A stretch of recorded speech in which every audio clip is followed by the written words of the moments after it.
I basically lost my best friend without knowing why and felt very alone in school. So that was a point in my time where yeah, so sorry. Oh wow. I haven't talked about it in a very long time. I'm 26 now, so it was about 10 years ago, but yeah.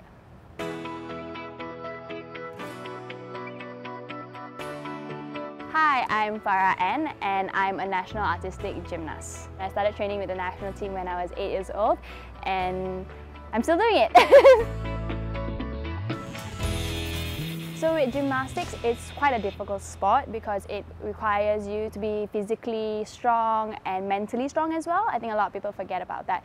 Throughout my career, I've had multiple injuries. I've fractured my spine, my shoulder, I have torn many ligaments in my body. So those times were very difficult for me, and also times when I compete and I don't do well. I've had a very supportive group of people around me who've helped me throughout my career in order for me to get back on track. My older sister is Katrina Ann. She was a national synchronized swimmer as well. We didn't really see each other a lot, but we both went through training, we were in school together. She always helped me get back to a mental state that was good for me and talked me through things. My parents as well, they were always very supportive. They were always kind of the parents where they didn't really push me and say that, oh, you have to go for training, you have to compete. There have been hundreds of comments, and some of the worst things that people have said are, I think that you should go to hell, and I think that your parents didn't know how to raise you, you are fat, you're ugly, what else? You aren't very good at what you do.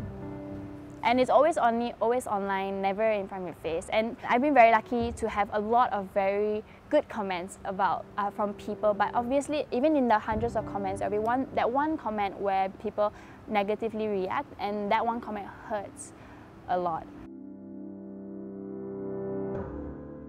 Usually, I feel that sometimes people who bully have been bullied themselves, and they feel the need to act out because that is the only way that they can form their expression, or sometimes lash out because they are actually searching for someone to give them that love or someone to give them that attention that they didn't receive. With online bullying, it's a lot worse because there's now that veil of someone not knowing who you are.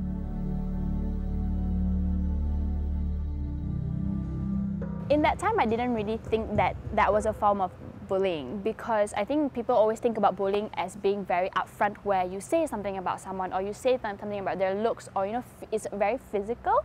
I basically lost my best friend without knowing why and felt very alone in school. So that kind of bullying was a little bit more detrimental to me because it was a form of being ignored. So that was a point in my time where yeah, so sorry. Oh wow. I haven't talked about it in a very long time. I'm 26 now, so it was about 10 years ago, but yeah. It was impromptu at that time where I felt, yeah, I sometimes didn't go for lunch or stuff, so it was quite difficult, but so I thought it would have been better if, I had the courage to actually go and ask her, or maybe if I did something, then at least I could rectify the situation, but but I was very lucky in that I could find new friends and have had a good experience after that. But I know that sometimes some people don't have that, so I was one of the lucky ones.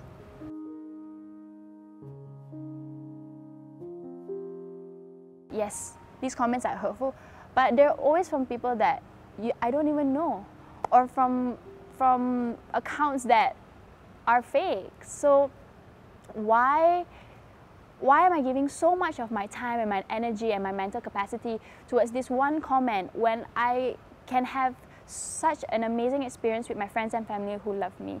And I know it's very difficult, and I'm very blessed to have such a good support system, and I know that some people don't. But for people who don't, just realize that you can delete the comments, and just realize that people who say these negative things it's actually a reflection of themselves, of their outlook on life, and not really on you.